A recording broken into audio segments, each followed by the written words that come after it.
This week on Influence, we're gonna get medieval on your ass.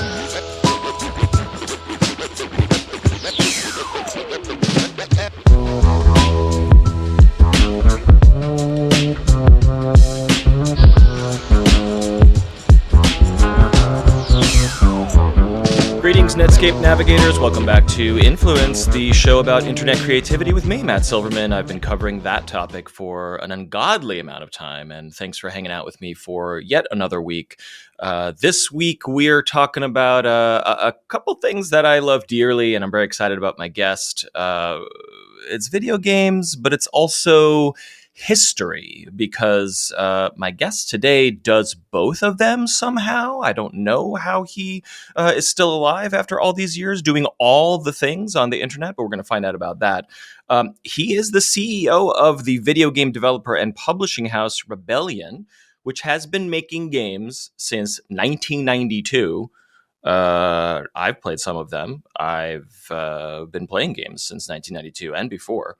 But the actual reason today that we're sitting down to chat is because he's also the author, creator, producer, host of this really extraordinary YouTube channel called Modern History TV, where he teaches millions of viewers about life in the Middle Ages. And we're not necessarily talking about kings and queens and nobles and knights, although there's some knights, but it's really about what was everyday life like? What were the common people eating and drinking and doing and farming, and what were the laws and customs and the norms of those times? And that is what truly millions of people on the internet are fascinated with and love learning about from this gentleman.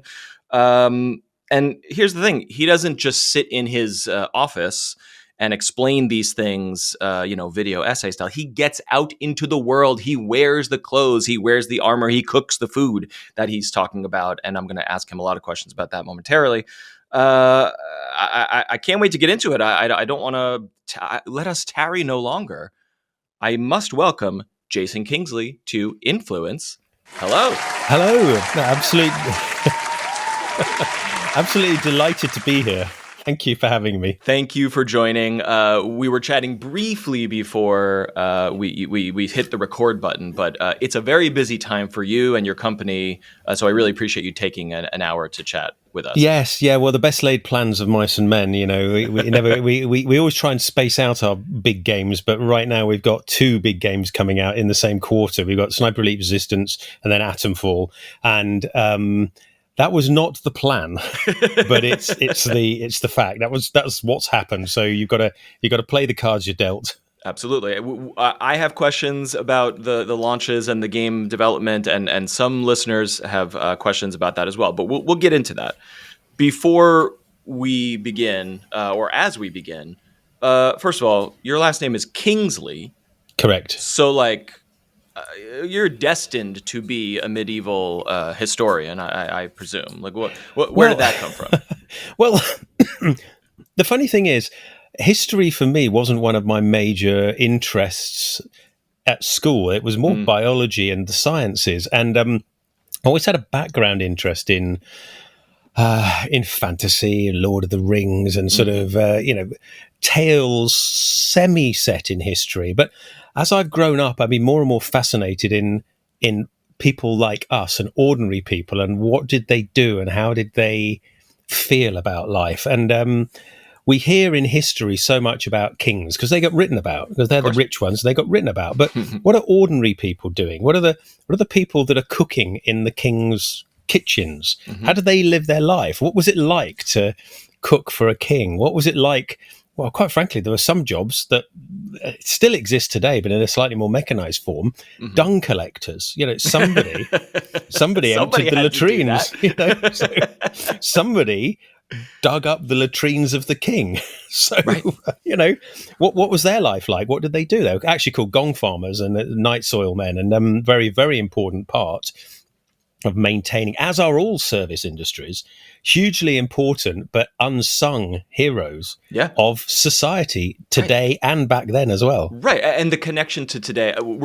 I'm sorry to get philosophical right off the bat, but I think a lot about preservation and archivalness, especially because we can categorize and save almost everything we do in the modern era, like especially on the internet. Like we could, if we choose to, save it all for people thousands of years in the future. And I went to a museum that was about glassworking, and I saw like an Egyptian cup that was like, this is the first known cup made of glass or something. And it's like the people who used this 2,000 years ago were like, it's a cup. And it was not interesting or worth saving at the time.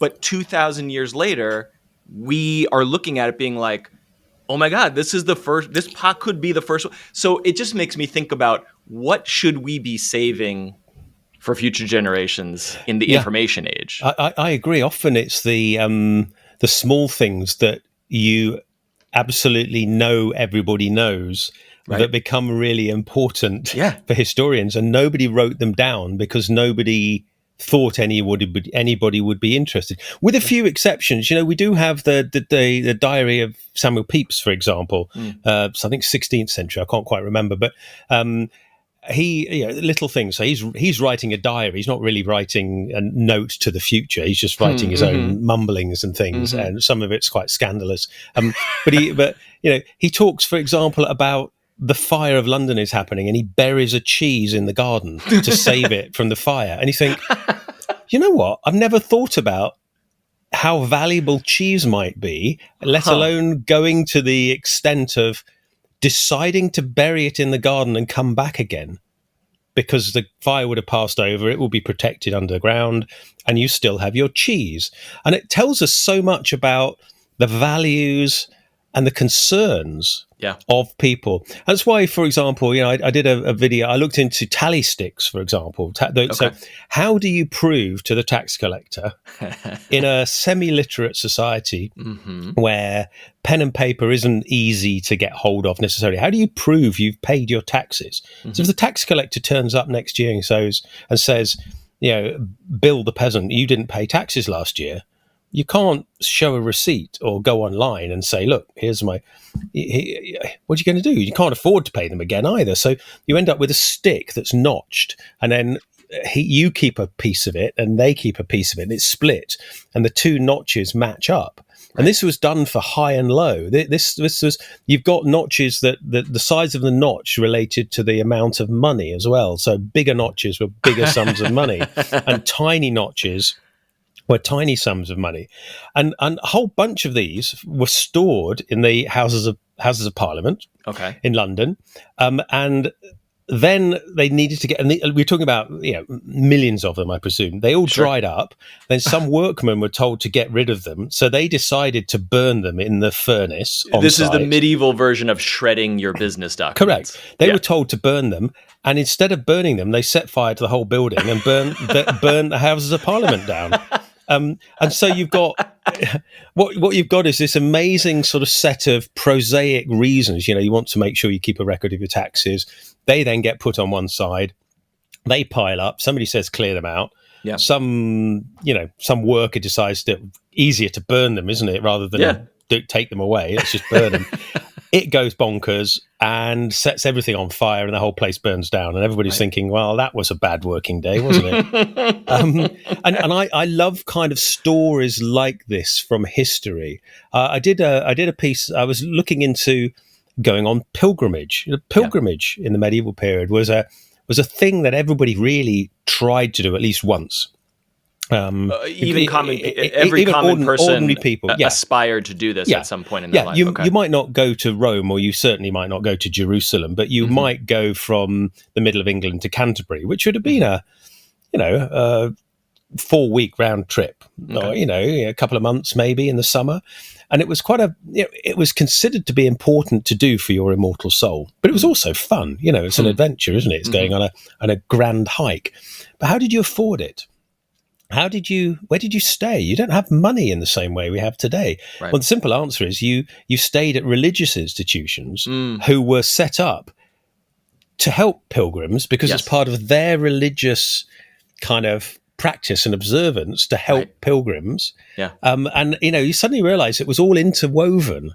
These places had specific hostels for travelers, and they were meant to feed them. You didn't get fancy food, but you had to mostly stay quiet while you were being fed because somebody was reading a sermon. So, Okay. So that religiousness and the travel, I think, paints a wonderful picture. And so there would have been these roads during the summer months, and there would have been pilgrims going up and down them all the time. And if you lived locally, you'd see another pilgrim walking past. Yeah, it was like a throughway, a thoroughfare for and these people. I try and create pictures for people as well in their minds. Imagine what it was like. Imagine going to a medieval weekly market to get new cloth because you want to make a new tunic. You can't these days. When I was a youngster, you couldn't go online and order something. You had to go to the shops, but that's relatively easy. They were open all the time.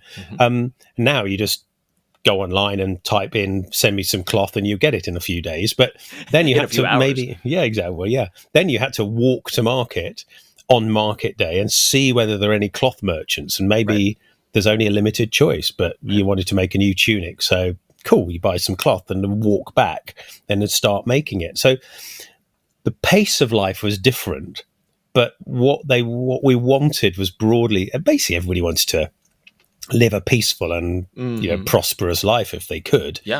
Throughout history, nobody wants to live in interesting times, really. But you crystallize it. Current times notwithstanding, but you're crystallizing that this is a complex society with hierarchy, laws, merchants, businesses, religion, in a semi-literate society. So it's like all these functions are happening, but like you said, paper and writing and reading, very scant. That's right. Wild to think about. That's right. I mean, people had a level of literacy. Again, it's something I'm doing some research on. People could sometimes write their own names, and they recognized that it was writing, but they might not know Latin. So there might be a document. And they know it's a document. They know it's a legal document because they can maybe recognize the first title, but they've got to go to somebody to get it read to them. And if you wanted to write a letter to the court, your writing kind of is not good enough. So you go to a professional writer. Right.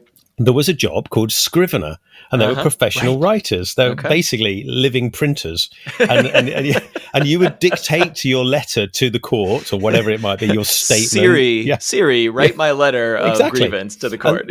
And though that person would write it in the fancy way, and it probably the beginning would be formulaic. What do I have to write to the? Oh, don't worry, I'll write out the first paragraph for you. That's standard, and all of that kind of stuff. And sometimes in the records, we can see the same handwriting for the different people.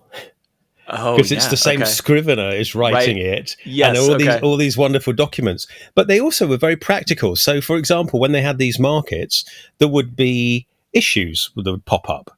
And so they needed to resolve those issues legally. And you couldn't wait for 6 months because somebody would have walked away and you'd never find them again because there weren't ID cards, for example, or anything like that. So they had what are called pie powder courts, which were strangers' courts, or they called them dusty boot courts. Pie powder. Pie powder courts. Okay. Yeah, that's an anglicization of pied poudre, which is powdery feet, dusty feet. So these were the traveling courts. No, they weren't traveling. They were courts for people that had traveled to the markets. It would be so-and-so's not sold me the 2 yards of cloth. Civil disputes, mercantile disputes. All right. And they were dealt with there and then. Yeah. So you'd have a complaint in the morning and you'd go to the court at lunchtime. Yeah. A decision would be made and the justice was done, served. Somebody might be fined 5 shillings, or there's one record of there's a chap who was both baker and miller of the town. And everybody said he's too vertically integrated. Basically, we can't have the same person being baker and miller because he's got this conflict of interest and too much power. Yes. Too much power when everybody eats bread. And so the court said, no, you can't be both. You have to be one or the other. Yes. And we get the court records are brilliant for these very dry but interesting segments of life. And you've got to guess and you've got to imagine what it would be like. There was one I was reading, it was just really funny. A chap, I can't remember the guy's name, but he was fined for putting dung in the basement of the butcher shop. And that's all we know.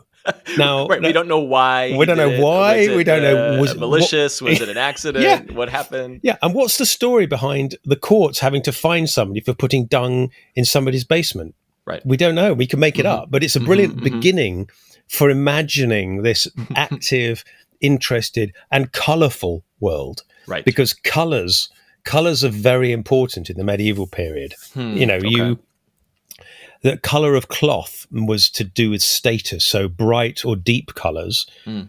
took more dye Yeah. and therefore were more expensive. And Mhm. then the cheaper cloth was often dyed second or third dipping into the dye, therefore was a lighter colour. So if you had light blue, for example, it's fairly cheap cloth. But if you had dark blue or even something approaching black, that was expensive. It's probably been dyed 5 times, Right. to get Interesting. that colour. Yeah. And therefore, by having cloth that's deep colours or bright colours, you are making a statement about who you are, Yeah. Your and status. how you should be respected. So Yeah. I love it.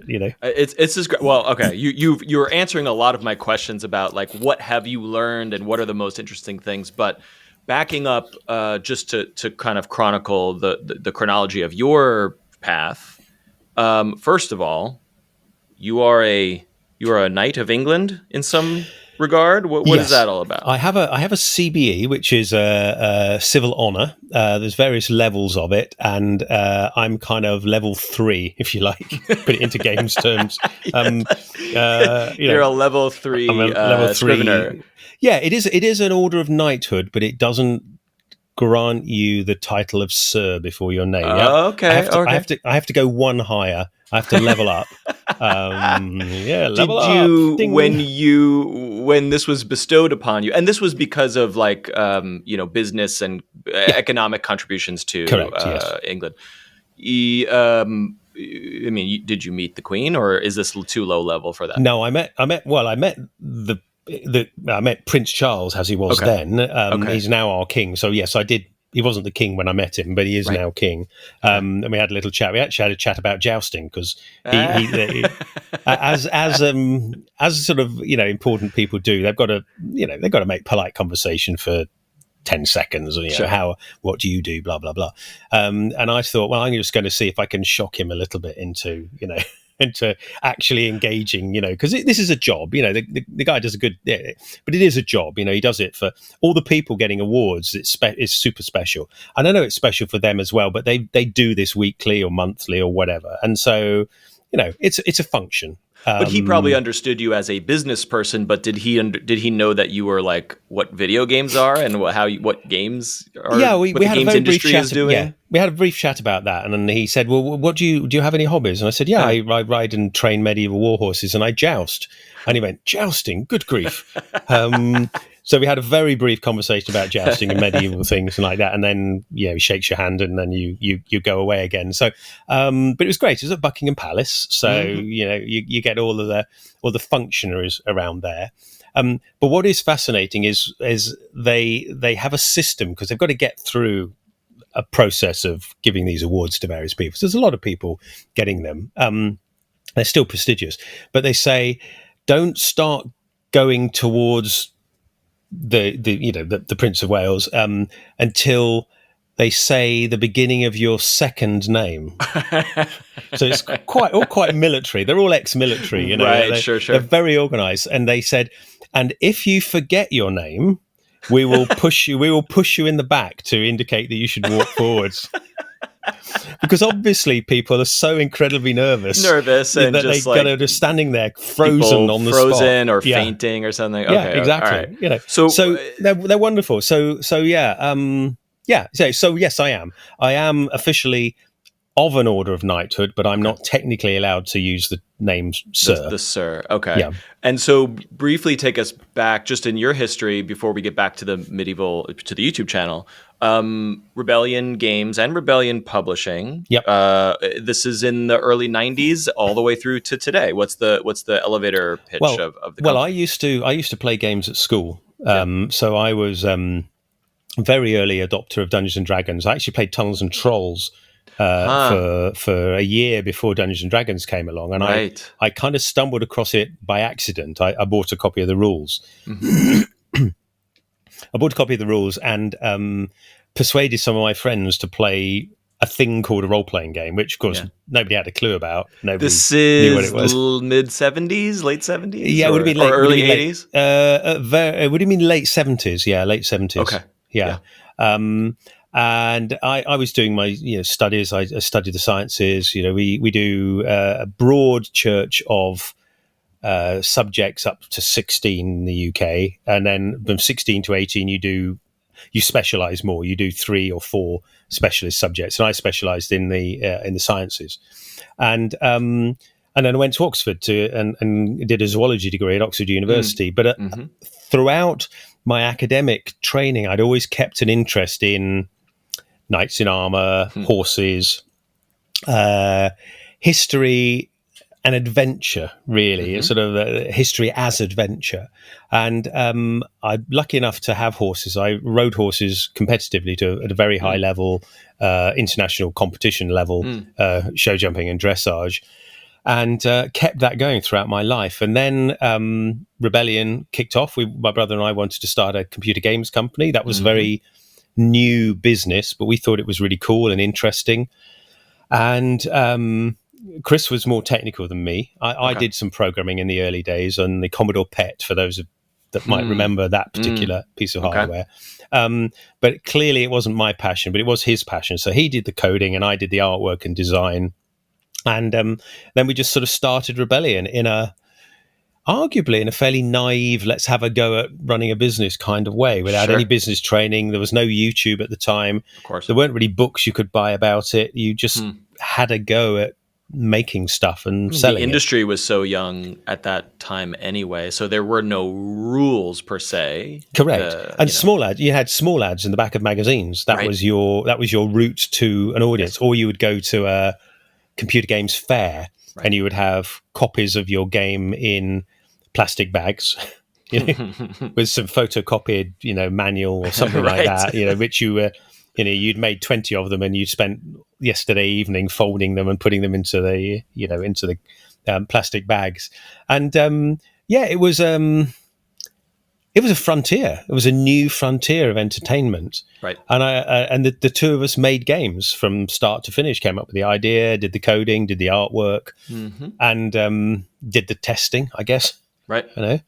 And then as we've gone on, Rebellion has gone on from strength to strength. We started with 1 employee. We've now got over 500. Wow. Plus all the freelancers that work for us and all the, support people that you need when you've got an army of people working on making games. It's not everybody makes games. Everybody contributes to making games, but a lot of people help other people make games. Yes, like an army. No, not everybody is fighting in the army. Some of them look, if you watch a movie and you see like 1,000 people in the credits doing 1,000 different things, it's like, wow, okay, these are not all camera operators and actors. There's a lot of stuff that goes into this. There's a lot of stuff goes behind the scenes and coordinating and all that kind of stuff. And we've got to the stage where Rebellion is still privately owned by me and my brother. We don't have any venture capitalists. We don't have any investors behind us. We recycled the money we make from the last game into the next game. Yeah.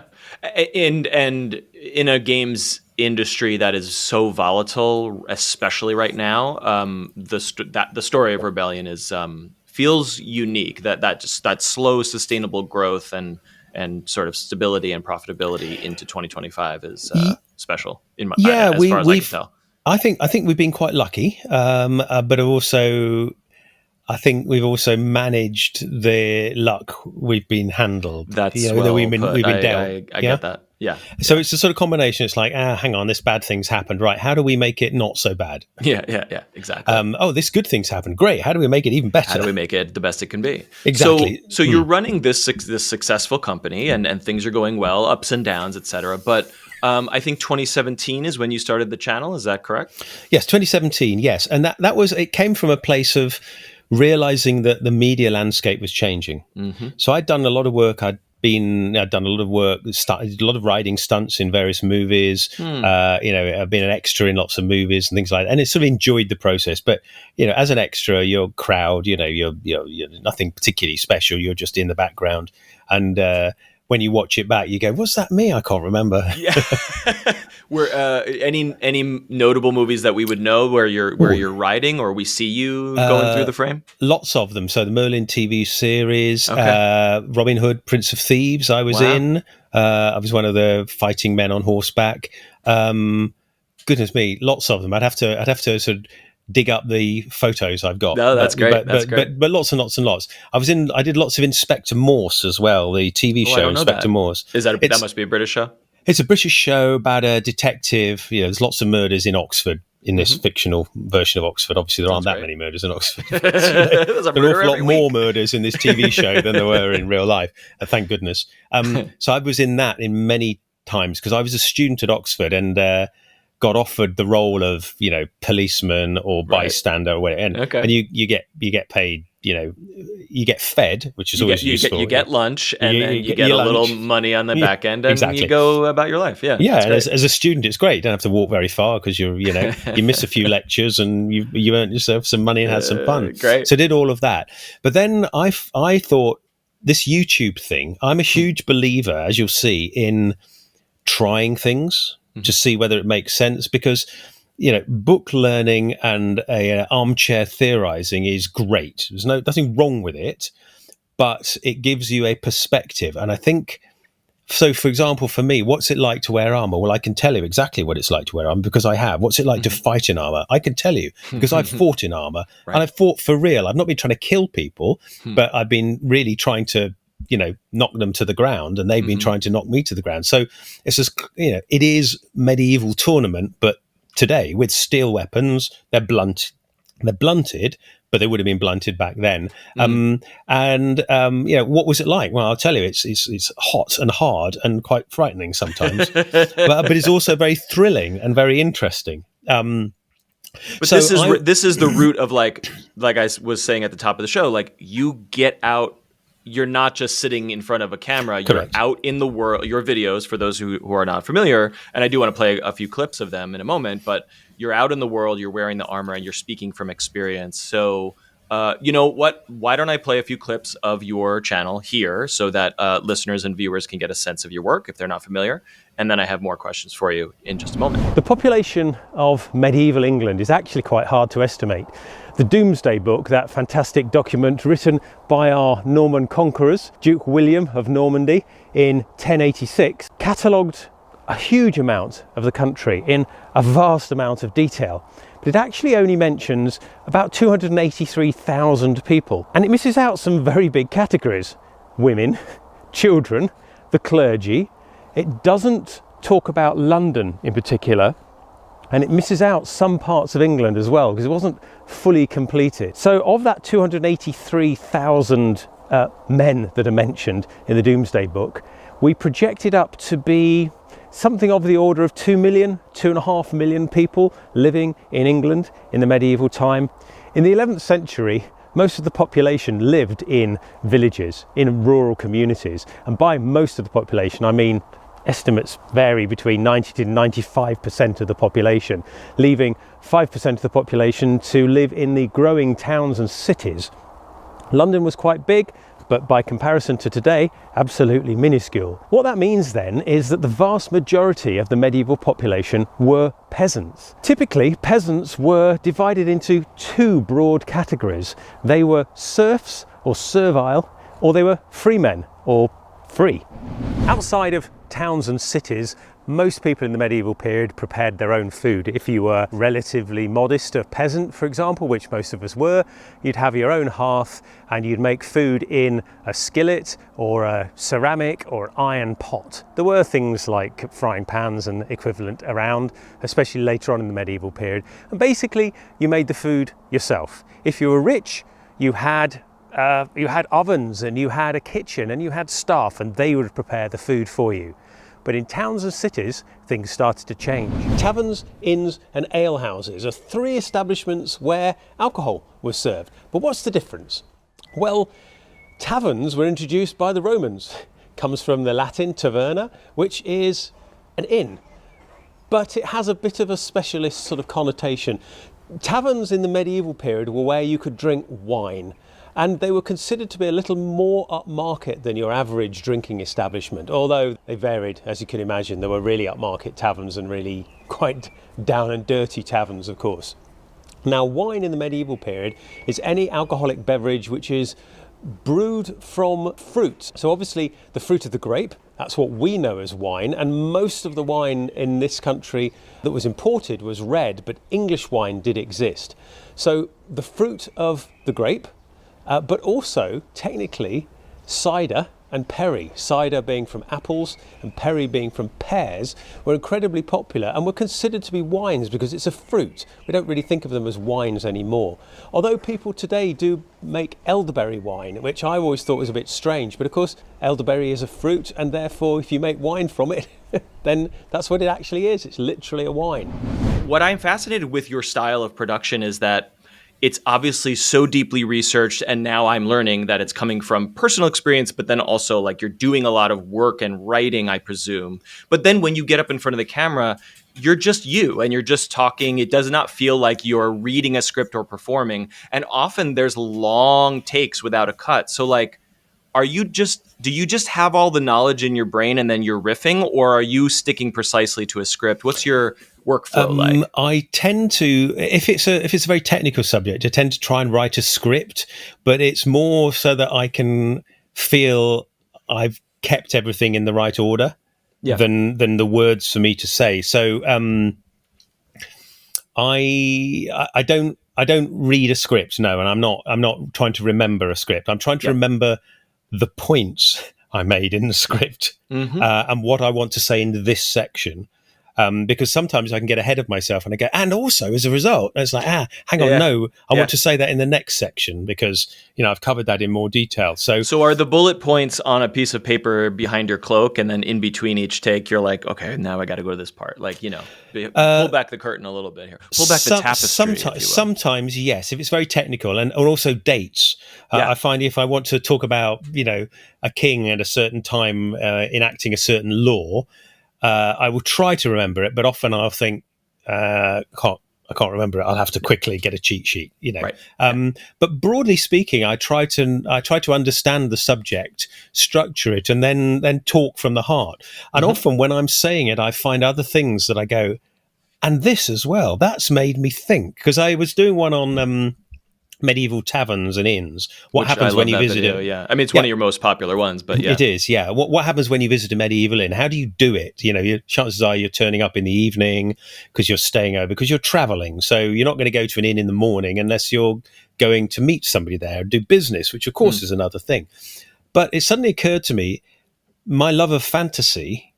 What would happen if you had different kinds of creatures? And it suddenly occurred to me, of course, you would need, so in a fantasy setting with beasts of burden that aren't just horses and mules and ponies, you'd need facilities for them. And that's a really interesting setup. Right. Because suddenly you've got to multiply the stables by the number and types of different beasts you've got. Yes. And then you'd probably need specialist handlers, because somebody might be really good at handling horses and not be very good at handling saber-toothed cats, for example. This adds a lot of a lot of NPCs to your fantasy world of the D&D campaign or the game the video game that you're developing. It gives it verisimilitude that you might not have if you were just like, and the heroes go to the inn. It's like, well, what's there? There's got to be more stuff there. And how are they staying overnight? And what are they feeding? And how much does it cost to feed a dragon? Can you even keep a dragon at an inn, or do they have to go to the nearest caves? So someone's got to throw a goat into the dragon stable. So that's going to cost a fortune too.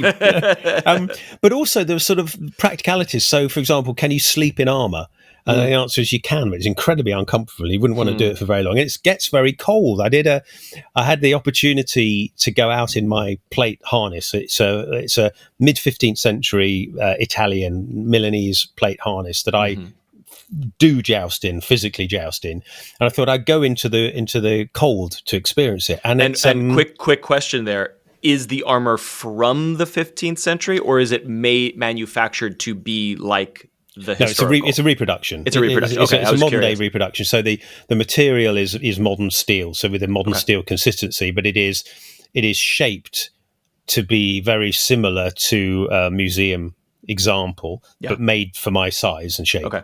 Yeah. So there's modifications to it, but it's still steel. It still does the job. It's protective, very protective. It's very heavy. It's a very heavy suit of armor as well. It weighs 45, basically weighs about half my body weight, all told. So I'm, I'm heavier when I'm wearing it. And, I thought it was really interesting. I got very cold, but my feet got the most cold because my feet were in leather boots, and the leather was covered in oil and it's supposed to be, waterproof. It's not even vaguely waterproof. After 10 minutes in the snow, it's melting. Your feet are now wet. They're now freezing cold. The rest of my body wasn't too bad. My face and hands and feet were really cold, though. And I thought that's interesting. And a lot of people that watch the channel are writers.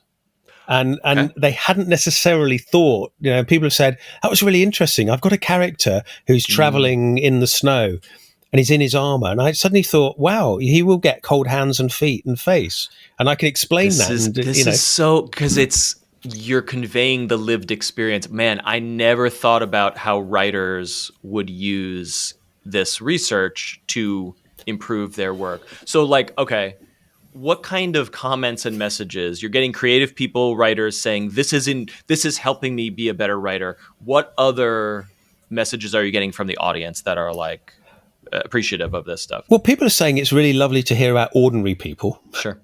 And I think that's a big thing. Other people say you've really taken me away from my, trials and tribulations right now, and you've taken me, made me think about something interesting. And I've suddenly realized that there's a whole continuity of history back, and that our ancestors were like us, really living in different circumstances, and probably waving to us in the future, and we're waving to people in the future. And where will we go from here? And it sort of makes you think. The England is a very old place. I mean, everywhere is very old as well, but our history goes back a long way. We've got an awful lot of it. And there's a road I used to travel down from where I used to live in Leicester, which is in the middle of England, down to Oxford, which is more in the south. Mm-hmm. One of the roads was called the Fosse Way, and the Fosse Way was a Roman road.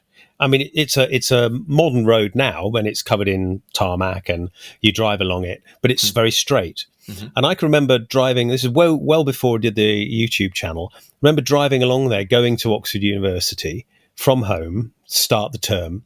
And my mind was wandering, and I was thinking, I wonder if 2,000 years ago, there was a Roman soldier marching along here, wondering what was here 2,000 years ago, and what would be here in 2,000 years. Mm-hmm. And it suddenly had this weird connection to all of us who, in the past, and suddenly realizing they all had hopes and dreams and expectations and weird philosophical thoughts late at night and all of that. And then I started to look into that, and I realized that we've actually got quite a lot of ordinary letters from Roman soldiers stationed at Hadrian's Wall, for example, saying things like, "Mum, it's really cold here. I could do with another pair of socks." And that's a human's note to their mum, and we get letters with other people saying, "Here's another hat for you, and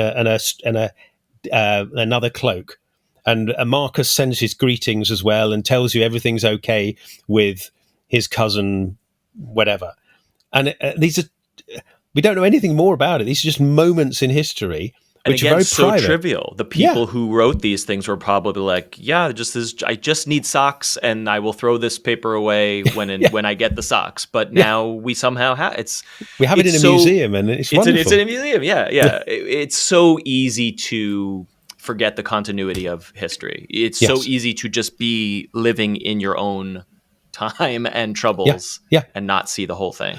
And you get layers of history as well. There's a stone circle in England called Avebury Stone Circle. It's quite close to Stonehenge. There's a pub and a village built in the middle of it, so kind of slightly offset crossroads there, and it's always very busy. It's a beautiful place to visit, but you probably want to go and visit it off season because it's just super crowded. But some of the houses are very old, and they're built with some of the stones which have been robbed from the stone circle to make their houses. And then you get this situation where they're protected houses, but they've robbed the original stones from the stone circle to make them, and it's like, where, as a historian, what do you do when you want to replace stuff? Do you take those stones out of those houses and put them back in the stone circle, which is where they were? Or do you leave? And the answer, I think, you leave them, and it's part of the multi-layer. You leave them, and you write the history as we understand it. This reminds me, I had that thought about Rome when we visited, which is like, okay, this is Rome, the center of the European world, that is now, and then in the Renaissance period, they rebuilt it on top of the ancient Roman ruins, but they did it in an architectural style that mimicked ancient Rome. So now, as modern people, were like, this column, is it from the 1600s or is it from 2000 BC? I don't, where is everything? And then cars are like moving by, and you're like, where am I in history in this crazy city? And that's what history is. History is a lived experience, and I sort of love that. And I also love the idea that things get reused because they're not considered important. And there's this weird thing in academic history, which is the sort of level of importance of things. This was the king's sword, therefore it's more important than some peasant's dagger. And it's like, well, not really. It's that rich bloke's sword as opposed to that poor bloke's sword. And and you think, why is one more important than the other? And the answer is it isn't. Right. But even now we sort of the king's sword is more important because it's a king's sword. But why? Right. I don't mean to cut you off. We have to take a break. We'll be back with more medieval history with Jason in a bit. But before we do, we must perform our court-mandated trivia segment where I quiz my guests. It's a multiple choice question. I usually pick a topic that is relevant to my guests' expertise or creative endeavors. Are you prepared to be stumped about this medieval question? Oh, absolutely. I love learning new things. So finding out something I don't know is wonderful. I'm worried because you're so well read and well versed in this stuff. So I had to pick something that perhaps would be a little bit tricky. Today's question is about the year 2013. Do you remember it? 2013, I do, yes. For my sins. Yeah. English literature professor David Scott McNabb from Northwest University in South Africa published an academic paper called The Names of All Manner of Hounds, a Unique Inventory in a 15th Century Manuscript. This centuries-old document had been sold at a private auction, but not before academics made a list of all 1,065 hunting dog names that were deemed respectable by its medieval authors. Does this sound familiar to you? This became a little bit of a internet meme for I do bit. Remember it. Yes, yeah. Today's question, I will give you a list of 5 of the most ridiculous dog names from the 15th century. 4 of them are real from the list. One of them I made up. So you're looking for the fake one. Are you ready? Okay, all right. A dog named Have a Good Day. One word. Have good day. Have good day, okay. Have good day. Or is it B, housewife? I assume like housewife, I don't know, HOSE wife. Is it C, thought? Like, I had a thought. My dog. What's your dog's named? Thought. Right. D, fetid fish. Perhaps a stinky dog. Yeah. Or is it E, little boy? LITILBOYE. Little boy. Which of these is not in the list? My goodness. I would guess thought. Okay. Just because it's a bit highbrow. And one of the things I've learned about history is that people were sometimes much more sort of mucky-minded and prosaic than we like to think, and they liked jokes and plays on words. But I'm absolutely 100% prepared to be totally wrong. So. We will find out if Jason got it right after this break. It's time to thank the people that make this show possible at every single tier over at patreon.com/influencepod. And of course, the executive producers who contribute $10 per month or more. They are Bowie Barks, William, Dominic Kerr, and Duran. Thank you so much for supporting the show. You can get ad-free episodes. You can get a newsletter of all the things, upcoming guests, and some peeks behind the curtain here and there. Thank you for the support. And now it's time to see if Jason got the trivia question correct. We're back with Jason Kingsley, the creator of Modern History TV, talking about medieval people, and they sure did like their dogs. We've covered some dog influencers on this very podcast in recent weeks, and there was a 15th century manuscript that was sold, but not before scholars took a look and wrote down all 1,065 names of the pups. Which one was fake? Was it A, have good day, B, housewife, C, thought? Jason chose thought because maybe it's a little too highbrow for this list. D, fetid fish, E, little boy. I always give guests a chance to change their answer if they've reconsidered after the break. No, I'll stick with my choice, but they're all brilliant names anyway. You should look up the full list because it is you'll enjoy it. Maybe you can throw it on the channel at some point. The correct answer is fetid fish is a name that I made up. I looked up what a medieval person would say for something that stinks. Okay. And I don't know if stinky was a common. Fetid sounds like it was a common word. Very good. Apparently, very good. I like thought. That. Thought is a dog's name. That's name. Wonderful. Yeah. At least according to these writers. Yeah, I've been looking up. I was looking up horse names as well because that's very interesting. A lot of the horse names are descriptive. So Richard III's horse was White Surrey, which we presume was a white horse from the name. And there aren't that many historical horse names out there, but there was one that was owned by a monk, and I'm trying to remember. It had a fantastic name, but I did a whole piece on medieval pets, and of course dogs were very important, but whether they class as pets, I think they do, even though they're working animals. Yeah, they were working, right? They were working animals very much, and but monks appear to have an awful lot of different latitude when it comes to pets, and some of them were having bears and monkeys. Oh yeah, I watched this video. Yes, you're right. Right, I remember this. Yeah, so it's sort of really, really odd to think that the religious institutions had many more varied types of creatures. And the idea of a monk with a pet bear is really cool. I mean, a bishop with pet monkeys is also brilliant as well. Look, I'm almost done playing Baldur's Gate 3, which is like the most amazing game I've ever played. And I'm have bear familiars all day. They're great. Great. Yeah, good. Yeah.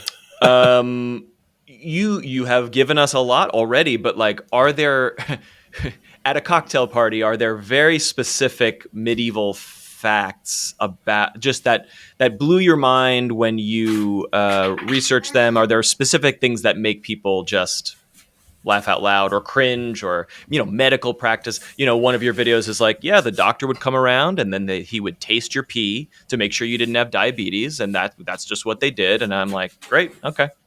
Well, there are two things that really I'm researching awful jobs that don't exist at the moment for another video, and one of several of them. I mean, there's the dung collectors, but there was another specific job which was done by the tannery workers, and usually by the young boys, the apprentices, and the youngest boys, and they.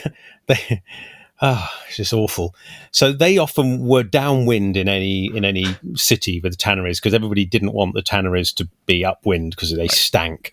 And they stank because of the materials they used. And there's urine and feces used in large quantities. But there were boys called pure boys who were 10-year-old boys who would be sent out with a shovel and a sack. And their job first thing in the morning was to collect as much dung droppings, dog manure as possible from the streets From the of streets. the medieval. I was wondering if this was like, going out to the fields to get cow dung, but no, it's from the streets. They're clearing up dog shit. So there were small 10-year-old boys turfed out of their accommodation at the crack of dawn, going around like boys do, having fun, shoveling shit into sacks and taking it back to their masters.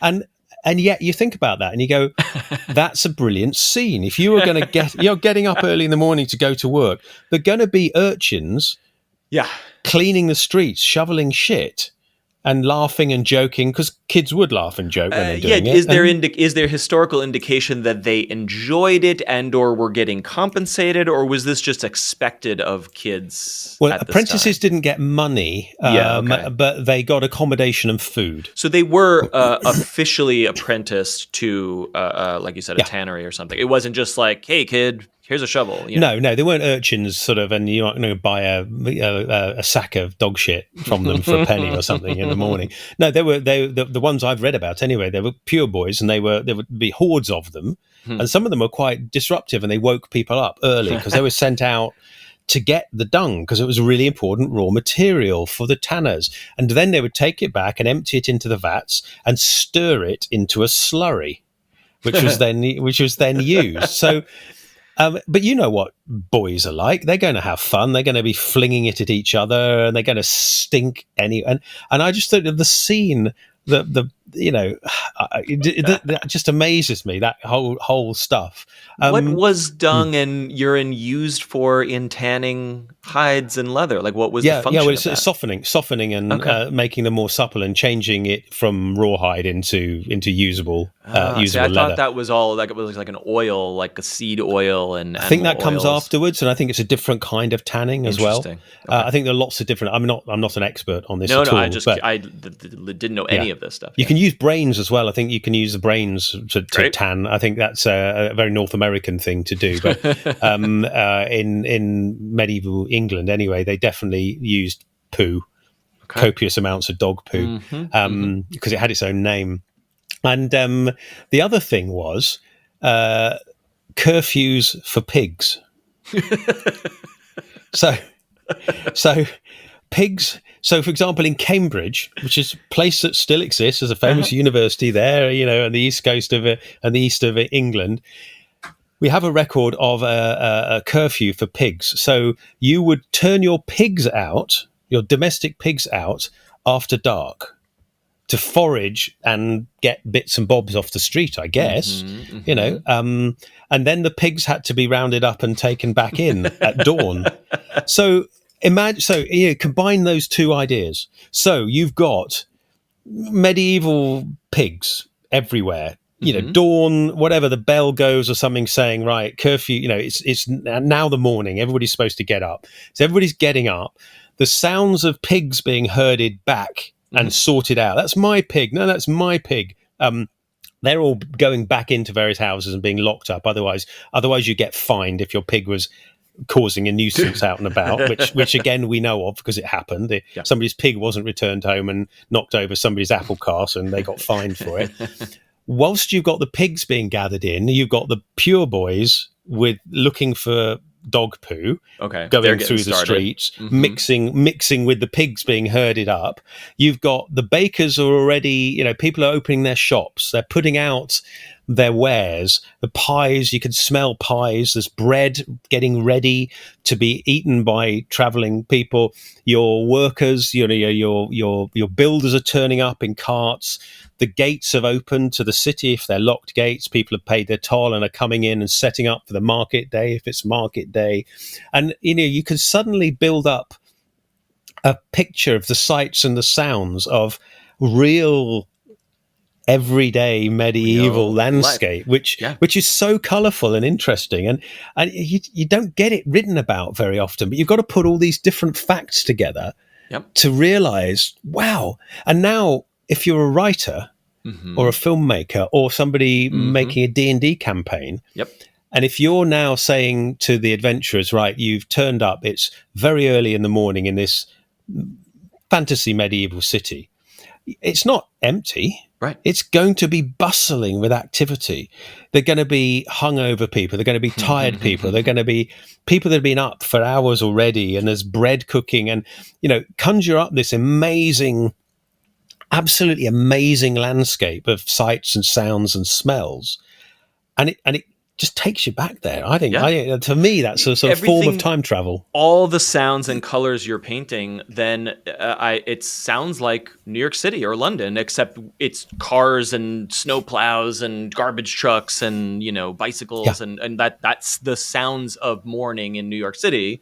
In our neck of the woods here, it's the same thing. It's just different stuff and different types of sounds, yes, but the activity nonetheless. And I think all of us deserve a moment to just stop and listen sometimes, and stop and watch and go, I'm in New York City. I'm busy. I've got things to do. Yeah. But just stop and watch for 2 minutes. Yes. Just watch the world go by. Listen and imagine. We'll try writing it down for posterity. Because someone will want to know what New York City sounded like. It just reminds me, one of my favorite things in the Internet Archive is that somebody, when we had a store chain called Kmart, which was like a big box store in the 80s and 90s here, and Kmart would play music and ads in their store on cassette tapes, and corporate would send like, all right, put the new tape in and then throw the old one away. But somebody kept the tapes, and now we know what Kmart sounded like in 1987, and it's online now. And you're reminding me of like, what if we want to know what shopping at this stupid store was like? And we can remember now. Which is wonderful. So little snapshots like that are hugely valuable and will be valuable in the future, because somebody is going to obsess about what it was like. One day, somebody's going to obsess about what it was like to be alive in 2025. Yes, exactly. And it's because one guy saved cassette tapes from in between ringing the register. I have two more maybe broad philosophical questions about these topics, and then I'll let you go. But why are we obsessed with the medieval and middle ages period? And I don't know if there's a distinction between those two. And we had a guest on this feed in a different incarnation of the show, also a medievalist expert who explained like the Victorians felt that the medieval period was more natural and more romantic, and Victorian literature romanticized medieval people. And now all of our fantasy, Lord of the Rings, D&D, Knights of the Round, is all about the medieval period. Like, why is Western culture not obsessed with ancient Egypt or ancient China or whatever? Like, we always go back to knights and kings and swords. You know what I mean? Does that make sense? It does, absolutely. I mean, the Victorians have been guilty about spreading an awful lot of made up things about the medieval period. There's no question they romanticized everything, and good for them, because they popularized it. I personally think that the fascination for the medieval is accessible in some ways. We have quite a lot of material culture. Not a lot. We have enough material culture. There are medieval buildings still around that are in use in many parts of the world. Yes, ancient buildings are stone ruins that do not currently function as buildings, but medieval buildings you could walk into, and that's a post office or something. Correct. Okay. But I also think there's something about this type of technology and the pace of change. And I think towards the end of the medieval period, and I have discussions with friends all the time about when medieval ended. And of course, it's always a continuum. Nobody ever woke up on a Tuesday morning and went, "Oh, you know what? I'm not medieval anymore." Like, you are of the age you were born in, and it's we only look back and realize actually we can summarize that. In a weird way, as someone who pays close attention to technology, our current moment and AI and things in our political world, some days feel like, oh, wow, we have crossed a threshold into a new time. And that's weird to think about historically. It is. I mean, probably out of scope for the last few minutes we've got for this. And I'd love to talk to you more about that, but I 100% agree. But I think the medieval period is before gunpowder. Yes. And I think gunpowder and battle technology and the printing Printing press press. accelerate change in a very dramatic way that's hard for people to cope with. I mean, now change is so incredibly fast. I look back at my childhood and, mobile. I was the first person to have a mobile phone at my university, for example. And it's like, you got a mobile phone. What do you need that for? Yeah. Well, I don't know. I just kind of like tech. It's cool. It's cool. It's fun. It was very expensive to use as well. So you didn't really want to phone anybody if you could avoid it. $10 a minute. Really heavy as well, like a brick. But I remember my dad, who was a local doctor, general practitioner, sort of a family doctor, had a radio in his car, because as kids we would travel in his car, and he would radio in, and they would like a CB radio, like a CB radio, but he would radio into a central place, and messages would come in, and he would receive messages from patients needing him to go to a certain place, and the radio. And so we remember that technology. I also remember my dad using a hole-in-the-wall bank machine to get £5 out of the wall very, very early, and it was all wrapped up, and you could just get £5. You put your card in and you got £5. No choice, nothing like that. No electronics at all, just a keypad. And so partly why I'm interested in the medieval period is because it casts a spotlight on our own period and how much it changes. But also, it was very agrarian. Most people, 95%, depending on how you count the numbers, but 90 to 95% of the population of England anyway, lived and worked in small villages, and they had their own land, and they grew subsistence food. Farming. I know we've been talking a little bit about city life, but that was not the norm. In this period, it very much wasn't the norm. I mean, the cities were growing, and commerce was growing, especially towards the end of the medieval period. The whole point of inns was because there was travelling commerce, and they were needed, and things were recovering after, I guess, the collapse of Imperial Rome, because that's another fascinating period in history. What actually happened with the collapse of an empire? And I guess reflecting a light on today, what empires are going to fall soon, who knows? But and what will become of what will come out of that? Yeah. And will we have 200 or 300 years of reversal of fortune? Yes. Which really is, I love the term the Dark Ages. I mean, it's wrong. You shouldn't really use it because we do know a lot about it. But I think it's also quite poetic because it sort of reflects a shift. Populations fell in some places. Money ran out. There wasn't money anymore. All of that kind of stuff. But that was within people's lifetimes. So if you grew up in an environment where there wasn't any cash, it's just normal to you. Yes. It's only in a couple of generations when cash starts to come in. And so I think guns, the printing press, everything starts to shift, and therefore it's easy to romanticize the good life working in the fields. And the time before rapid change. Yes. Change was very, very relatively slow. Change might happen in a lifetime, but there's a fairly good chance that if you were an apprentice to a tanner, you'd become a tanner in turn, and you'd be doing the same thing. I say that all the time when I talk about technological acceleration. For thousands of years, if your father was a blacksmith, you'd be a blacksmith, and your child would be a blacksmith. But today, my parents have no idea what I do for a living. Because it's a different galaxy from their experience, and that is can be frightening, actually, in a lot of ways. Well, the media landscape is one that's absolutely changed and is changing as we speak. The way we interact with news and data, and the fact that people talk about legacy media and new media. The whole reason for having a YouTube channel was to experience the creation of content myself and see what it's like. And now you suddenly realize that you almost, as a content creator, you almost have a burden of making stuff for other people in some ways. I don't know whether you do. So I call it the treadmill, where once you step on the treadmill, you feel compelled, like you cannot stop. You must keep going. So I've got 5 or 6 scripts and outlines and ideas, and I've got to start filming the next one. And I do a lot of filming outside and on horses, and so I need sort of vaguely good weather to do it. And the weather's been really bad.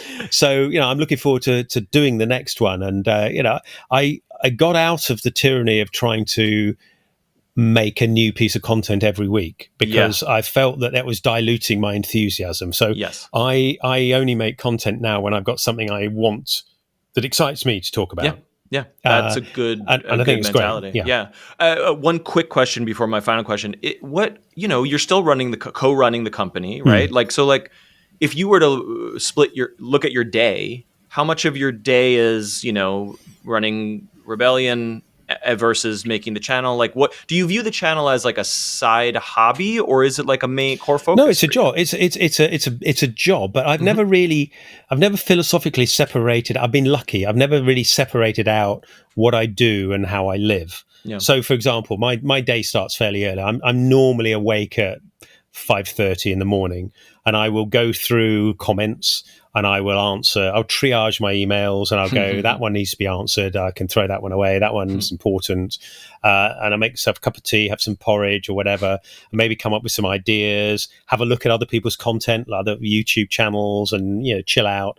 And then roughly sort of 7-ish in the morning, I will go out and feed the horses, turn them out, check them all. I've got quite a lot of horses that need to be looked at, give them hay and water, check their health, and then come in and then start my day job. The majority of my time is Rebellion stuff.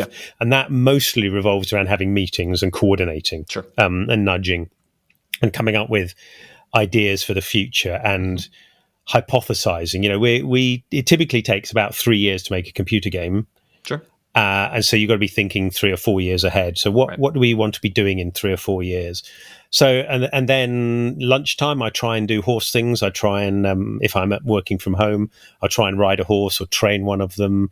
And then in the evening, especially in the summer, the great thing about the summer is I've got multiple hours of daylight to do multiple things. The winter's less good. Right now, it gets dark at about 4:30. So I'm kind of can't really do much in the dark, apart from look after the horses and then come in. And so my day is very intertwined. All of my jobs are intertwined. And I might, for example, today I've had conversations with people about Rebellion generating content and what I think the audience wants and how we can encourage the audience to, contribute and give us feedback and all that kind of stuff. And then I'm on this podcast as well. I've just had several Thank you emails. for making time in between horses It's a and pleasure. video game launches. I really appreciate it. I like it. But I'll finish this and then I'll go in and I'll check my email and probably have a couple of phone calls, and then I'll go out in the evening and sort the horses out. So it's all intertwined. So I don't really ever feel I'm stopping work. Yes. Because there might be something I might go, I've had an idea. I'll do some research on it. And that kind of thing. So it's all a bit blurred. I think that's common in our newish / internet hybrid work from home, doing lots of different projects and jobs. I guess I'm saying I relate to that timeline quite a bit. Before I let you go, the big question. One of the big questions from watching many of your videos in the lead up to this interview is like, barring like war or plague or other catastrophes that we know happened during this period, was the average medieval person happy / content? And by that, I mean, like, we can't compare their lives to our lives because they did not know what our lives would be like, and whether we are content or happy is another interesting question. But by that, I mean, like, I think we view this time period as a dark age where people were uneducated and illiterate and cruel and diseased and died at 29 years old. And some of that is true, but I think a lot of that is a myth. So were people living good lives? Or was it a life of struggle and toil and suffering? I think it was definitely a life of toil, physical exercise. Just simply getting around required more walking. There was less. But that's not bad. That's probably great. I agree. I think if you looked at the average medieval peasant outside famines and plague, you would find a very physically healthy adult specimen, somebody who's physically good at working. Right. They would be probably quite. They wouldn't have any excess fat, I doubt. but very rarely. The clergy might. They had more food and Right. and they did less physical work sometimes. So hence Friar Tuck being fat in Robin Hood, he's the only one that is. Yeah. But I think they'd have probably been quite fit and healthy specimens. Having said that, there were diseases, the medical practice wasn't so good, I mean, there were washing your hands, as you did in one particular video, was not very hygienic or common. Yeah, you didn't have soap easily available. Yeah, you I think people did understand hygiene, but I don't think they had the facilities to. Certainly, you wouldn't have a shower. Or you wouldn't bathe. And I think there's a confusion over bathing. So, for example, you would wash, but just like people do when they're on camping trips or whatever, you have a cloth and some water and you wash the important, you use the cloth to wash your important bits. Yes. But you're not showered. You're not clean in the same way you might be if you have a 10-minute shower or a bath. And baths were expensive. They did have them, but they were very expensive. So they were a luxury. There were bath houses or public baths, and there were a lot of them, and they had various different reputations at different periods in history. Some of them were quite dodgy places, it appears, and some were completely genuine, genuinely good spas, healthy and respectable. So there's all sorts that went on. I think there was a lot less obesity for a start. There was probably more contentment, right? Because there wasn't really, people were fairly spiritual. It was expected that you'd be quietly religious. So I think that would bring a certain level of contentment. The rhythm of life was more connected to the turning of the seasons as well. And outside a few, I'm sure lots of people wanted to do better with their lives, but their ambitions weren't there. There was no need. That's a good point. That's really getting at the heart of my question. Did a medieval peasant wish that he or she had more or better? You know what I mean? Like, or were they like, nope, this is what God decided, and here I am. I'm good. I'm sure some of them wanted more, without question, but I think some of them were sort of mostly fairly content. I mean, a bit like today, really. There's an awful lot of people that are kind of, it's all right. Yeah, totally. It's not shit, it's not great, but it's all right. And life is like that for all of us. I guess nobody spends their life leaping around joyfully 100% of the time. Everybody wakes up and goes, oh God, I've got to do that today. Right, never mind. All right, grit your teeth, get on with it. And I think they're just us, but with different clothes and different expectations and different technology. Yes. So. That's a beautiful place to end. Please check out and subscribe to Modern History TV. Jason Kingsley, good luck with the game launches. Thank you for spending this hour. And if listeners want to connect with you or follow you besides the YouTube channel, anywhere else they should go? I think probably the YouTube channel is the best place. Yeah, I try to read comments. Don't always answer all of them, but I do my best to communicate. And my community tab on my YouTube channel, I post pictures of me on horses quite often because it's just fun. Check out the horses and you won't be disappointed. Please check out Jason's work. Thank you again for being my guest. My pleasure. Thank you. Do yourself a favor, put on a kettle of tea, hit the subscribe button on Jason's YouTube channel, which is linked below in the episode notes and, of course, the video description if you're watching the video version. And just kick back and learn. I just really, I was a fan of his work before, but in watching and listening to a ton of it before this conversation, it's just absolutely delightful and lovely. And hey, I hope maybe these videos. I suspect these videos are making their way into schools and college classrooms and stuff. That's